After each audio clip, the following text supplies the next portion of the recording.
మీరు నిన్న జాయిన్ అయినట్టున్నారు కాంగ్రెస్ పార్టీలో. కాంగ్రెస్లో జాయిన్ అవ్వడంటే గర్వాపసి అంటారు కదా, గర్వాపసి. ఎందుకంటే నేను కాంగ్రెస్ నా యొక్క కాలేజ్ డేస్ నుంచి నేను కాంగ్రెస్లో ఉన్నాను. యూత్ కాంగ్రెసు, సీనియర్ కాంగ్రెస్లో వివిధ హోదాల్లో కూడా నేను పార్టీ గురించి పనిచేశా.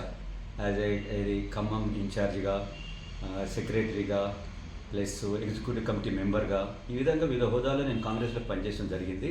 కానీ 2014లో తెలంగాణ ఏర్పడిన తర్వాత నేను తెలంగాణ వాదిని అని చెప్పి కాబట్టి నాకు కేసీఆర్ గారు ఆయన పిలిచి ఇబ్రాహీంపట్నంలో అక్కడ బలమైన క్యాండిడేట్ లేడు టీఆర్ఎస్ అని చెప్పి నాకు అక్కడ నుంచి పోటీ చేయమని చెప్పడం జరిగింది. నేను కూడా అంటే నా యొక్క జిల్లా కాకుండా, నా ప్రాంతం కాకుండా కూడా, నా బర్త్ ప్లేస్ కాకుండా కూడా నేను అక్కడికి వచ్చి కాంటాక్ట్ చేసిన తర్వాత ఈ 10 సంవత్సరాలలో నేను పార్టీకి నేను ఓడిపోవడం జరిగింది. అప్పుడున్న పరిస్థితులు మీకు తెలుసు. రంగారెడ్డి, హైదరాబాదులో తెలంగాణ వాదం తక్కువ ఉండే. తెలంగాణ వస్తే కొద్దిగా ఇక్కడ భూముల రేట్లు పడిపోతాయని, అభివృద్ధి తక్కువవుతుందనో, లేకుంటే ఉద్యోగ అవకాశాలు తక్కువైతాయనో ప్రజలలో ఒక భావన ఉండేది. ఆ భావనతోటి నేను రంగారెడ్డిలో మీకు తెలుసు తెలుగుదేశం చాలా పటిష్టంగా ఉండేది. అప్పుడు తెలుగుదేశం దాదాపు అన్ని సీట్లలో తెలుగుదేశం గెలిచింది. నేను గెలవలేకపోయినా, కానీ ఆ రోజు నుంచి ఓడిపోయినా కూడా నేను పార్టీ పటిష్టత కోసము, ప్రజలకు ఉన్న సమస్యలను తీర్చడం కోసము, ప్రభుత్వము ఇచ్చే పథకాలను ప్రజలకు తీసుకుపోవటంలో నేను ఏ రోజు కూడా వెనకన లేను. కానీ మా పార్టీ నాకు 9.5 సంవత్సరాలలో ప్రతిసారి ఎలక్షన్ వచ్చిన టైంలో తప్పక నాకు అవకాశం కల్పిస్తానను, లేకుంటే ఏదైనా వచ్చే దాంట్లో కాంటాక్ట్ చేసేదానికి ఎంపీ అయినా ఎమ్మెల్యే అయినా చేస్తానను ఈ విధంగా చెప్పడమే జరిగింది తప్ప ఎలాంటి ఆ దిశగా వారు అడుగులు వేయలేదు. ఆ దిశగా వారు నాకు చేయటం జరగలేదు. కాబట్టే నేను ఇప్పుడు, ఎందుకంటే నేను ఏదైతే నా యొక్క పొలిటికల్ మదర్ లాంటి కాంగ్రెస్ పార్టీ చేయబట్టి, ఆ యొక్క కాంగ్రెస్ పార్టీలో ఇప్పుడు నాకున్న పరిచయాలతోటి వాళ్ళందరూ కూడా తిరిగి నన్ను కాంగ్రెస్లోకి రమ్మని చెప్పడం జరిగింది. నేను ఆ పార్టీలో ఈరోజు నేను జాయిన్ కావడం జరిగింది. అదే అంటే ఇంకోటి, అప్పుడు ఆ కాలంలో మీకు అంటే మొదలాంటి కాంగ్రెస్ ఓడడానికి కారణం అంటే అప్పట్లో ఉన్నటువంటి కాంగ్రెస్ నాయకులు నేను సీఎం అని పోటీ పడడం, అలాంటి వాటి వల్ల కొంతవరకు మైనస్ అయిపోయింది.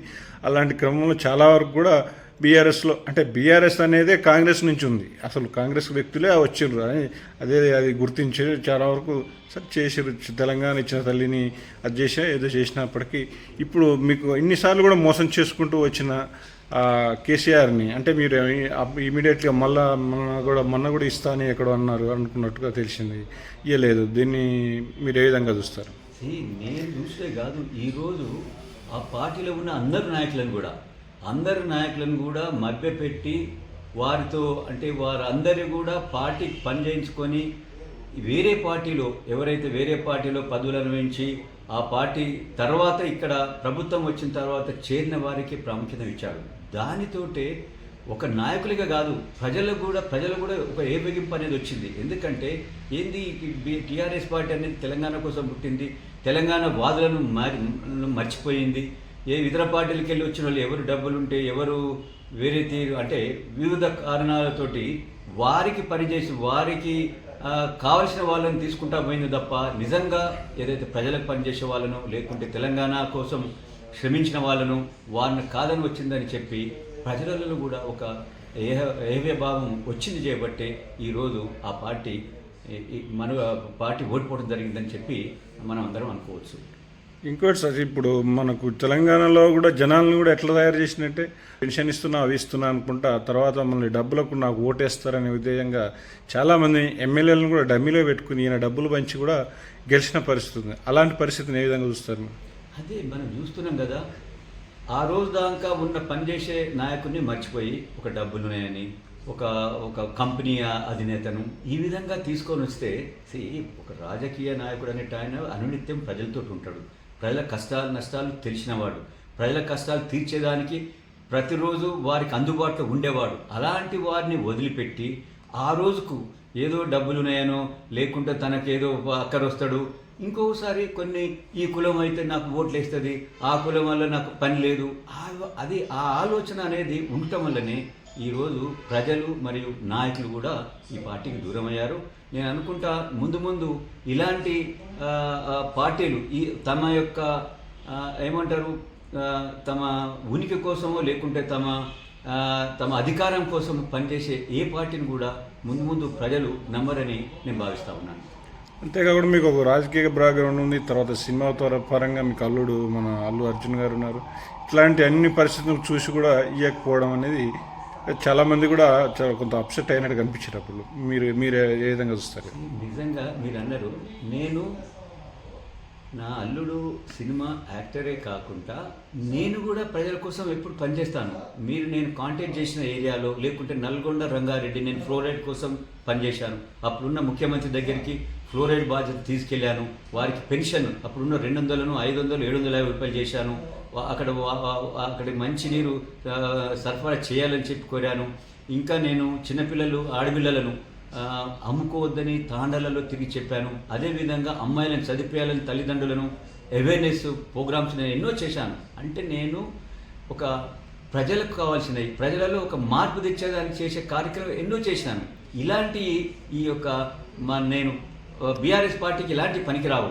డబ్బులు ఉన్నాయా, డబ్బులు ఖర్చు పెట్టు, గెలిచి ప్రభుత్వం ఏర్పడితే నీవు కూడా డబ్బులు సంపాదించుకో అనేదే ఉంది. కానీ ప్రజల అవసరాలు ఏంది, నిజంగా మనిషికి కావాల్సింది ఏంటి? మనము డబ్బుల కోసమే కాదు కదా, మన రాజకీయ నాయకుడు అంటేనే ప్రజలకు పనిచేసేదానికి ఆ యొక్క ఉద్దేశం ఉన్న వాళ్ళని తీసుకోవాలి. ఇక్కడ ఎలాంటి రాజకీయ అనుభవం లేదు, ఎలాంటి ప్రజలతోటి పరిచయాలు లేవు, వారి కోసం పనిచేసే వారికి అసలు అవసరం లేని వాళ్ళని తీసుకొచ్చి ప్రజల మీద రుద్దాలే, డబ్బులతోటి వాళ్ళు గెలుస్తారు అనుకునేది ఇది అన్యాయం అని చెప్పి అనుకొని ఈరోజు గ్రామీణ ప్రాంతంలో ఏ విధంగా ఓడగొట్టారో చూడండి, ఏ విధంగా ఈ యొక్క పార్టీకి దూరం అయిందో చూడండి. కానీ ఇప్పటికైనా ఆ పార్టీ గ్రహించాలా. ఎవరైతే నిజంగా పనిచేస్తారో, ఎవరైతే నమ్మకంతో ఉన్నారో, ఎవరైతే హానెస్ట్గా ఉన్నారో అలాంటి వారిని ముందు తీసుకున్నప్పుడే, గుర్తించినప్పుడే ఈ పార్టీ మనుగడ ఉంటుంది. లేకుంటే ఈ పార్టీ కనుమరుగవుతుంది అని చెప్పి అందరు ప్రజలు అంటా ఉన్నారు. ఇంకోటి కూడా సార్, ఇప్పుడు మనకు జనరల్గా మొత్తం మీద వ్యతిరేకత ఎక్కువనే ఉన్నప్పటికీ ఈ హైదరాబాదు పరిసర ప్రాంతాలు సెటిలర్స్ కూడా వేస్తారు అనే ఒక కోణంలో, అంటే ముఖ్యంగా హైదరాబాద్ పోతేనే ప్రాబ్లం అవుతుంది అనే విధంగా మొత్తం వీళ్ళని సెట్ చేసుకున్నారు. గ్రామీణ వాళ్ళు, పెన్షన్ వాళ్ళు, రైతులు నాకు రైతు బంధు చేస్తారు అని ఒక మెయిన్ దాన్ని వదిలేసినారు. దీన్ని మీరు హైదరాబాద్లో ఓటర్స్ వేయకపోవడానికి మీరు ఏదైనా నేను గ్రామీణ ప్రాంతంలోకి ఒక సెల్ఫ్ రెస్పెక్ట్ ఎక్కువ ఉంటుంది. వాళ్ళు ఒక 2 ఎకరాలు ఉన్నాయన్నా, ఒక కూలి చేసాడైనా నాకు ఇంత గౌరవం ఉండాలా, నా కష్టం నేను చేసుకొని బతుకుతా ఉన్నా, ఈ కష్టానికి తగ్గ గౌరవించాలి అనే దాన్ని చూస్తారు. ఇక్కడ హైదరాబాద్లో జనరల్గా పట్టణ ప్రాంతంలో ఏముంటారు, వేరే ప్రాంతాలకు వెళ్ళి బతకొచ్చు.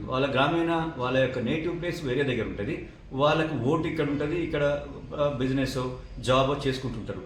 వాళ్ళకి ఏం కావాలి, వాళ్ళ యొక్క బిజినెస్ ఏదో జరగాలి. ఎవరు వస్తే ఏంది, నాకు పాలిటీషియను, మా కరెంట్ వస్తుందా, నీళ్ళు వస్తున్నాయా, మాకు సరిపోతుంది. వాళ్ళకు ఈ సెల్ఫ్ రెస్పెక్ట్ ఇలాంటి అనేది వాళ్ళకు ఉండదు. వాళ్ళకి ఎందుకంటే బిజినెస్ చేస్తున్నాడు, ఆయన డబ్బులు వస్తూ ఉంటాయి, జాబ్ చేస్తున్నాడు, నెలవారీ ఆయన జీతం వస్తూ ఉంటుంది. కాబట్టి వాళ్ళకు వేరే ఆలోచన ఉండదని చెప్పి నేను అనుకుంటున్నాను. అందుకని వాళ్ళందరూ ఏంటంటే ఎవరో గవర్నమెంట్ ఉన్నది, మాకేం పెద్ద కష్టమే లేదు కదా అని అనుకున్నారు. కానీ గ్రామీణ ప్రాంతంలో మాకు నిజమైన ఇప్పుడు ఏదైనా మాకేదో మాకు ఈరోజు మాకు కావాల్సింది ఇచ్చి ఏదో పబ్బం కట్టుకొని ఓట్లు వేయించుకొని ఎలాంటి రెస్పెక్ట్ లేని ఈ యొక్క ప్రభుత్వాన్ని, ఎందుకంటే ఈ ప్రభుత్వం అనేది కొందరి కోసమే ఉన్నది అని ఒక ఫీలింగ్ ఇచ్చింది. మీరు చూడండి, ఇసుక మాఫియా, ల్యాండ్ మాఫియా, ఈ విధంగా చూస్తూ ఉన్నాం కదా. ప్రతి ఊర్లో వాగులుంటే ఇసుక ఎవడో అక్కడ ఉన్న లీడర్ ఆయన కొట్టుకుంటాడంట. ఆయనకు ఒక పైన హైదరాబాద్లో ఒక లీడర్ ఆయన కొత్తాసి ఉంటాడు. ఈయన ఇసుక కొడతాడు, ఈయన ఇంత లాభం తీసుకుంటాడు, మిగతా డబ్బులు ఆయనకి ఇస్తాడు. ఇక్కడ ఏదో వస్తుందని ల్యాండ్స్ అమ్ముకోడు. ఇదే పనులు తప్ప నిజంగా ఒక మంచి కార్యక్రమం ప్రజలతోటి కలిసి ప్రజలకు ఏం కావాలి, ఈరోజు నాకు ఓట్లు వేస్తారంటే ఒక బంధు తీసుకొస్తారు. ఈ విధంగా చేసడం వల్ల ప్రజలలో తెలుసుకున్నారు, ఓహో ఇది ఏమైనా ఓట్ల కోసమే ఈ పార్టీ ఉన్నట్టుంది, నిజంగా ఇది ప్రజలకు మేలు చేసే పార్టీ కాదు అనే ఉద్దేశంతో ఊర్లలో గ్రామీణ ప్రాంత ప్రజలేమో వ్యతిరేకించారు, పట్టణ ప్రాంత ప్రజలేమో మాకేముంది, మా బిజినెస్ నడుస్తున్నాయి, రియల్ ఎస్టేట్ నడుస్తుంది అని చెప్పి వాళ్ళు ఇక్కడ వేసిందని చెప్పి నేను భావిస్తాను. ఇంకోటి, ఈ మధ్య కాలంలో మనం ఈ కాళేశ్వరం ప్రాజెక్టు బాగా ఇదైపోయింది. అది అంత పెద్ద ప్రాజెక్టు కుంగిపోవడం అనేది మేడిగడ్డ అయితే ఇంకొక 3 years కుంగిపోవడం, ఇవన్నీ వదిలేసి ఆయన కనీసం దాంట్లో దానికి సంబంధించిన తప్పును గ్రహించి అసెంబ్లీకి కూడా రాకపోవడం, అసెంబ్లీకి రాకపోగా నేను నల్గొండలో సభ పెట్టుకుంటాను, ఇంత దగ్గర ఉన్న అసెంబ్లీకి రాకుండా నల్గొండ పోయి సభ పెట్టుకొని అక్కడ నేను ప్రజలకు నేను ఇది చేసిన పోరాడి కోసం పోరాడిన అంటే మిగతా వాళ్ళు పోరాడలేదా? అవును. మేడిగడ్డ అంటే అది ఒక 1,00,000 కోట్ల ప్రాజెక్ట్ అని అంటా ఉన్నారు. పెద్ద ఎత్తున 1 కోటి ఎకరాలకు వాటరు ఇస్తారని చెప్పి అన్నారు. అలాంటి ప్రాజెక్టు కట్టిన 2 సంవత్సరాలలోనే దాంట్లో డిఫెక్ట్స్ వచ్చినాయంటే అసలు ప్రభుత్వం నిజంగా ఏం చేస్తున్నది? అది ఏడాది కిందనే డిఫెక్ట్స్ అనేది బయటపడ్డాయి. కానీ దాన్ని మరుగున పెట్టి ప్రజలకు తెలియకుండా, అంటే తను తెలియకుండా మరుగున పెట్టి చేస్తే నష్టం అనేది ఈ యొక్క రాష్ట్రానికే కదా, ప్రజలకే కదా. ఇంకోటి మేడిగడ్డ, బొందలగడ్డ, ఇలాంటి మాటలు ఒక అధినేత, ఒక సీఎంగా ఉన్న ఒక పెద్ద మనిషి మాట్లాడే విధానం కాదు కదా. ఓకే, అయిందండి, డిఫెక్ట్ ఏమైంది, ఈ డిఫెక్ట్ని ఏ విధంగా మనం సరిదిద్దాలి, ఈ డిఫెక్ట్ను మనము ఎందుకు అయింది, దీనికి ఎవరు బాధ్యులు అనేది ముందట చూడాలి. కానీ అది చిన్నది ఏదైనా ఇప్పుడు నాగార్జున సాగర్ ఉందండి, 70 ఏళ్ళు, దాదాపు 65 ఏళ్ళ నుంచి 70 ఏళ్ళు కాలం అవుతుంది. అది లీకేజ్ అయిందంటే చిన్నది ఏమన్నా కావచ్చు, ఒక షటర్ పోవచ్చు, షటర్ అంటే అది రస్ట్ వచ్చో ఏదో పోతుంది. కానీ దానికి దీనికి కంపేర్ చేస్తే ఎట్లా? ఈరోజు ఒక్క మేడిగడ్డ అంటే అది ఒక్క మేడిగడ్డ తోడి దానికి దిగువ ఉన్న రిజర్వాయర్ కూడా పోతుంది, ఎగువనున్న రిజర్వాయర్ కూడా పనికి రాకుండా అయిపోయింది. ఈ నీళ్ళు అనేది లీక్ అయ్యి కింది దానికి పోతే అది కూడా పోతుంది, అది కొట్టుకపోతుంది. కాబట్టి మేడిగడ్డ అనేది ఒకటి అదేమన్నారు, ఈ మేడిగడ్డ అనేది ఒక 4,000 కోట్లే కదా. 4,000 కోట్లు 5,000 కోట్లు కాదు, 1,00,000 కోట్ల అది కాంప్లెక్స్డ్ ప్రాజెక్ట్ అనమాట.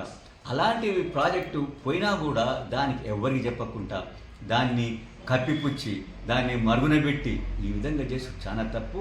ఇది ఈ యొక్క దేశ చరిత్రలో ఎప్పుడు కూడా ఇలాంటి ప్రాజెక్టు ఈ విధంగా అయిందని చెప్పి ఎవరు వినలేదు, ముందు వినబోరని అనుకుంటా.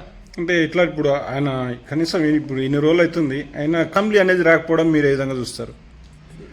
వారికి ఏంటంటే అసెంబ్లీ అనేది ఏదో ఒక అంటే అది యాజ్ పర్ అసెంబ్లీ ఉంటే సీఎం అనేది ఉంటుంది. సీఎం ఇట్లా అయిండు, అసెంబ్లీతో అయింది కదా. కానీ దానికి ప్రాముఖ్యత లేదు అని అంటే అది కాన్స్టిట్యూషన్ తోటి ఎవరైనా ఒక మంత్రి అవుతాడు, ఎమ్మెల్యే అవుతాడు, ముఖ్యమంత్రి అవుతాడు. అలాంటి దాన్ని కాన్స్టిట్యూషన్ ద్వారా నువ్వు ముఖ్యమంత్రి అయ్యిండు, మీ దగ్గర ఎమ్మెల్యే, మీ పార్టీ అనేది ఎందుకు వచ్చింది? దానివల్ల ఒక కాన్స్టిట్యూషన్ వల్ల వచ్చింది. అలాంటి కాన్స్టిట్యూషనల్ బాడీ మీట్ అవుతుంటే, అసెంబ్లీస్ నడుస్తూ ఉంటే అక్కడికి రాలేదంటే మరి ఆయనకి తెలియాలి. మరి ఆయనకు ఎవరు అడ్వైజర్స్ ఉన్నారు, ఏ విధంగా ఆయనకు అడ్వైజ్ ఇస్తున్నారు, మరి ఆయన ఏ విధంగా దాన్ని ఒక అసెంబ్లీని చూస్తున్నాడో మనకు అర్థం చేసుకోవచ్చు. ఎందుకంటే అసెంబ్లీ అంటే ఆయనకు చాలా చులకన భావన ఉన్నట్టుంది. అంటే తను ఎక్కడి నుంచి అయినా ప్రభుత్వాన్ని నడపొచ్చు అనుకుంటున్నాడు. ఇది ఎక్కడ నడుస్తుంది?